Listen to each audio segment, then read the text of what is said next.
Hello, ladies and gentlemen. Welcome back to Lore and Loot Morrowind.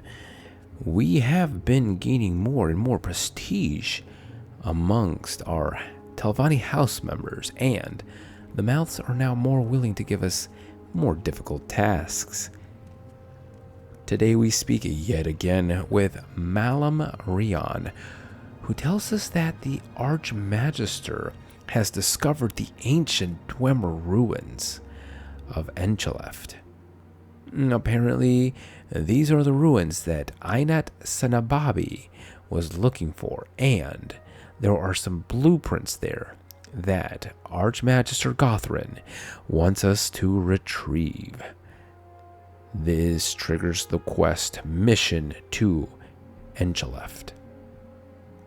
Interestingly, I couldn't find any NPC named Einat Sanababi.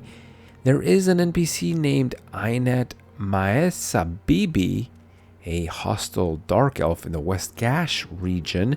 So maybe this is a typo of some kind, or quite simply, Einat Sanababi is someone that exists in Morrowind, but is not someone we ever run into.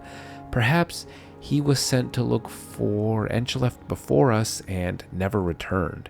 We may never know. Anyways, there's no real good way to get to these Dwemer ruins, but the best way is to travel to Voss or Telmora, and then just walk across the grasslands until we reach the ruins. Now, the Gracelands area is fairly hilly, so it would be a good idea if we climb somewhere high and see if we can spot the ruins from here. It is a clear and beautiful morning after all, and we should have good visibility. However, as we start looking for a high vantage point, one of the Graceland's famous rainstorms begins to form as the sky turns gray and visibility drops to only a few hundred feet in front of us. So much for that idea. Even if we can't see the ruins from here, though, we can still make our way to them by heading southwest from Voss until we reach the mountains that mark the border between the Gracelands and the Ashlands.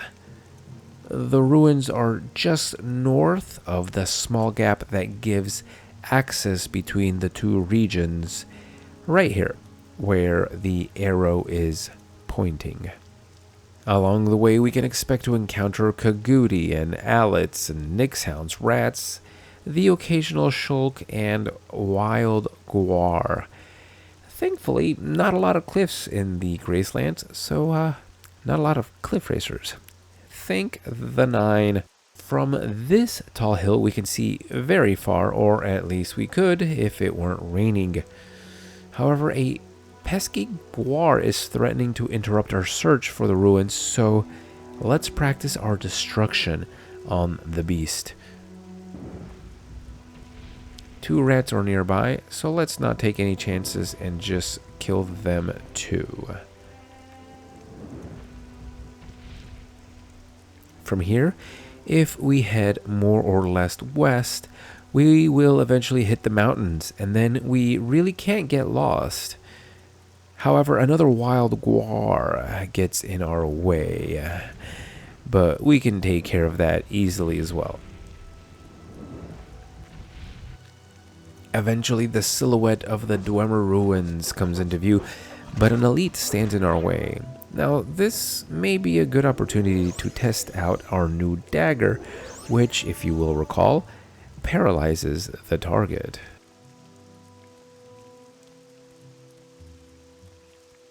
Nchuleft stands before us, ruined, yet imposing against the gray sky.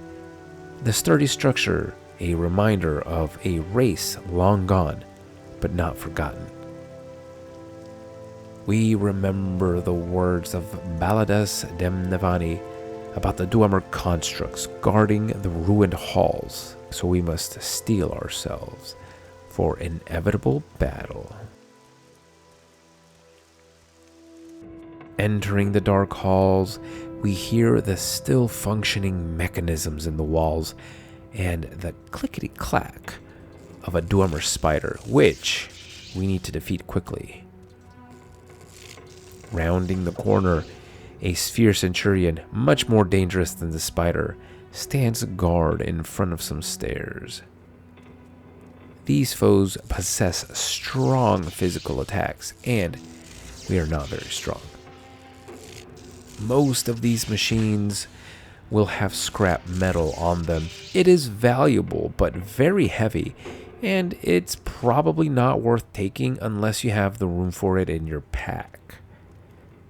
The Dwemer kegs, on the other hand, do have valuable gems and elemental salts, and they are always worth checking.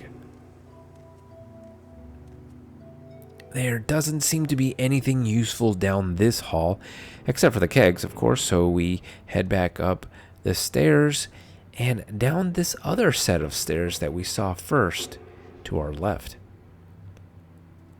Through the gaps in the door, we see another sphere centurion, so we should be careful before we open the doors. We could use the doors as a choke point and cast some defensive spells before we enter. An ancestral ghost to serve as a distraction is a good idea as well. Prepared, or as well prepared as we can be, we can open the large round doors and begin combat. Between us and the ghost, we defeat the sphere, but we see before us a Dwemer specter, one of the less mechanical residents of these ruins.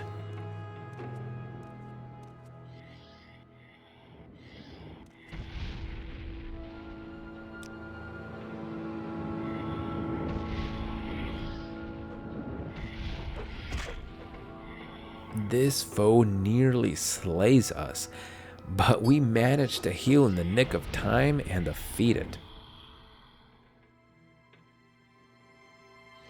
After healing ourselves, we are free to check this room.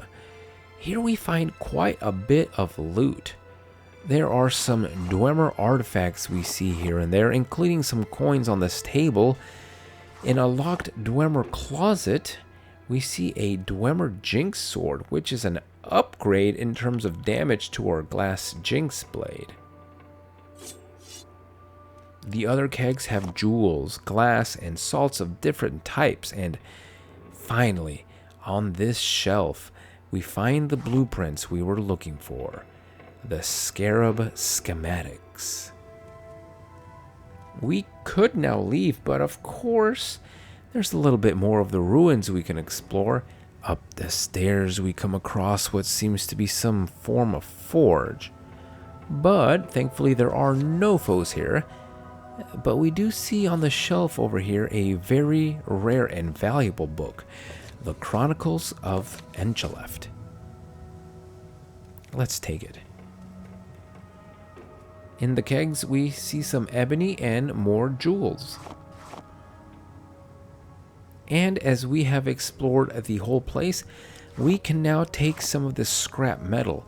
Again, it's very heavy, but since we're not carrying anything else, we have room for it in our inventory. Since we marked our spot in the council chambers, we can recall right back and turn in the schematics to Malum, who rewards us with Gothrin's cephalopod helm. This piece of armor does not have a great armor rating, coming in at a whopping 1, but its enchantments are amazing. This will cast Bound Helm and summon Dremora on self for 120 seconds, giving us a very powerful Daedra summon to fight alongside us. Combined with the loot we got at the ruins, we did very well for ourselves on this mission. Plus, the helmet looks pretty cool.